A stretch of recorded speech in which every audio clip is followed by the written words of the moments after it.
हजरत मालिक बिन दिनार फरमाते मैंने 60 हज किए। एक हज के मौके पर मैंने बड़ा रश देखा, लाखों का इज्तिमा हुआ।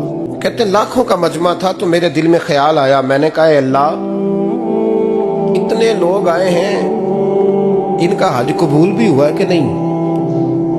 फरमाते मैं सोच रहा था तो रात को ना ख्वाब में मैंने किसी कहने वाले को कहते हुए सुना कि सबका कबूल हो गया।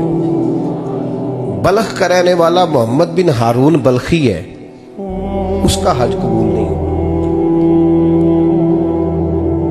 फरमाते शहरों के अलग-अलग खैमे लगते थे। अब भी आप हज करने जाएं तो पाकिस्तानियों की रिहायशें अलग होती हैं, इंडियन की अलग, बांग्लादेश के अलग, मिस्री, यमनी, सब लोग अलग-अलग रिहायशें होती, झंडे लगे होते हैं मुल्कों के। कहते मैंने सवेरे उठ के ढूंढना शुरू कर दिया, ढूंढता हूँ वो बंदा मिले।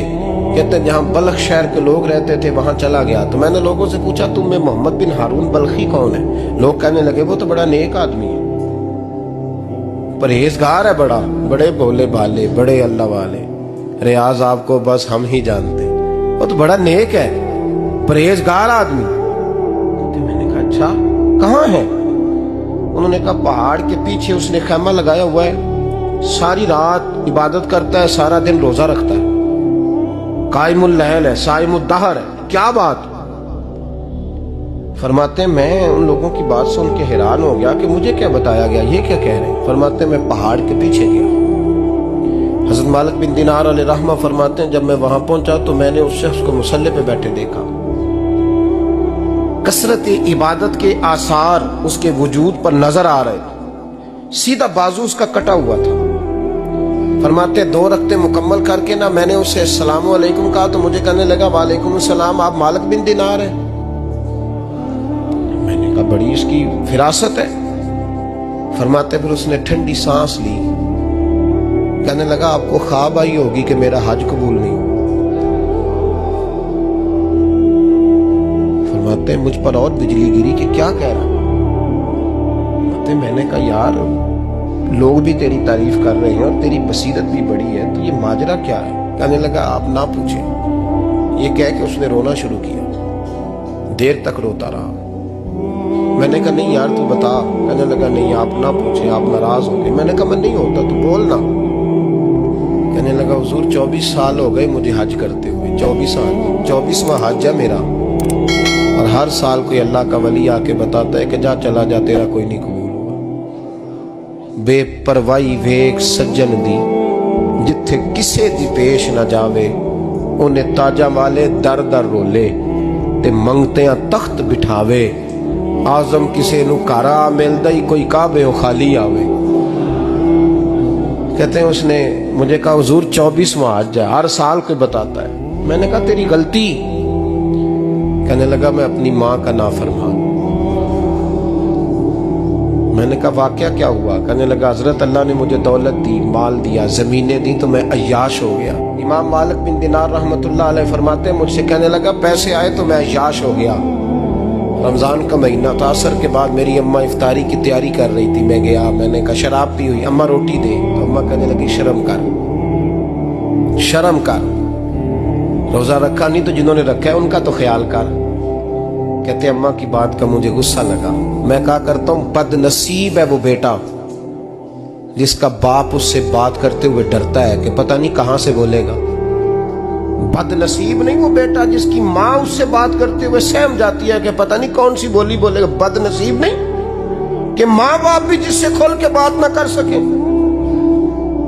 हजरत मालिक बिन दिनार से कहने लगा अम्मा ने जब कहा ना शर्म कर तो मुझे गुस्सा आया, मैंने माँ को थप्पड़ मारा और मेरी माँ जलते हुए तंदूर में गिरी। लोगों ने मुझे पकड़ के अंदर बंद कर दिया कमरे में। सारी रात मैं शोर सुनता रहा पर नशे में धोत रहा। सवेरे आंख खुली तो मेरी बीवी बैग बांध रही थी। मैंने कहा कहाँ जा रही हो। कहने लगी जो माँ का नहीं बना मेरा कैसे बनेगा। मैंने कहा मेरी अम्मा का वो तो लोगों ने रात को ही दफन कर दी जनाजा पढ़ के। तड़प के कहने लगा मुझे क्यों नहीं बताया। तो कहते हैं लोग कहने लगे तेरी मरती हुई माँ कह गई थी इसे मेरा मुंह ना देखने देना। मेरे जनाजे के करीब ना आए। हजरत मालिक बिन दिनार फरमाते हैं जब उसने ये बात सुनाई तो मैंने भी उसके मुंह पे थप्पड़ मारा। मैंने कहा तो इसी काबिल है। कहते हैं वो रोने लगा, हुजूर दुआ करे अल्लाह मुझसे राजी हो जाए। कहने लगा जब माँ की इंतकाल की खबर मिली तो मैंने कुल्हाड़ी लेके वो हाथ काट दिया जिससे माँ को मारा था। मैंने सारी जायदादें खिरात कर दी। 24 साल हो गए, 24 साल। सारी रात नमाज पढ़ता हूँ, रोजा रखता हूँ, हज करता हूँ, पर हर साल कोई आके कहता है जा दौड़ जा, तेरा कोई नहीं कबूल हुआ। हुजूर दुआ करे मालिक राजी हो जाए। फरमाते मैं थप्पड़ मार के आ गया। मैंने कहा तुझसे राजी हो जाए इतने जालिम से? इमाम मालिक फरमाते रात को आके सोया तो मुझे ख्वाब में रसूल पाक का दीदार हुआ। तो नबी पाक अलैहिस्सलाम ने फरमाया मालिक तू उसे मायूस क्यों कर आया है? अल्लाह तो बड़ा मेहरबान है। का हुजूर माँ के नाफरमान को माफी कैसे मिलेगी? तो इमाम मालिक फरमाने लगे नबी करीम ने फरमाया जा उसे जाके बता दे तुझे कयामत में तेरी माँ की वजह से बख्श दिया जाएगा। का हुजूर अम्मा की वजह से किस तरह? तो महबूब फरमाने लगे इसकी माँ कयामत में इसके खिलाफ मुकदमा दायर करेगी रब करीम की अदालत में। ए अल्लाह मैंने 9 माह पेट में रखा, दर्द सह के इसे जना, जिगर का खून पिला के पाला और इसी ने मुझे कत्ल किया। रब करीम इसकी माँ का मुकदमा सुन के कहेगा उठाओ इसको दोज़ख में फेंको, इसने माँ जलाई थी इसे भी जलाओ। महबूब फरमाने लगे जब पकड़ करके मालिक उसको मोहम्मद बिन हारून को लोग ले जाएंगे ना जहन्नम की तरफ, अभी फरिश्ते घसीटेंगे ही तो पलट के फिर अम्मा की तरफ देखेगा और दूसरी दफा फिर घसीटेंगे तो पलट के देखेगा और तीसरी दफा फिर पलट के कहेगा अम्मा ये मुझे जलाने लगे, अम्मा ये जहन्नम में फेंकने लगे। मेरे हबीब फरमाने लगे वो जल के मरने वाली माँ वहां भी बोल पड़ेगी, कहेगी या अल्लाह चल मैंने माफ किया तू भी माफ कर दे।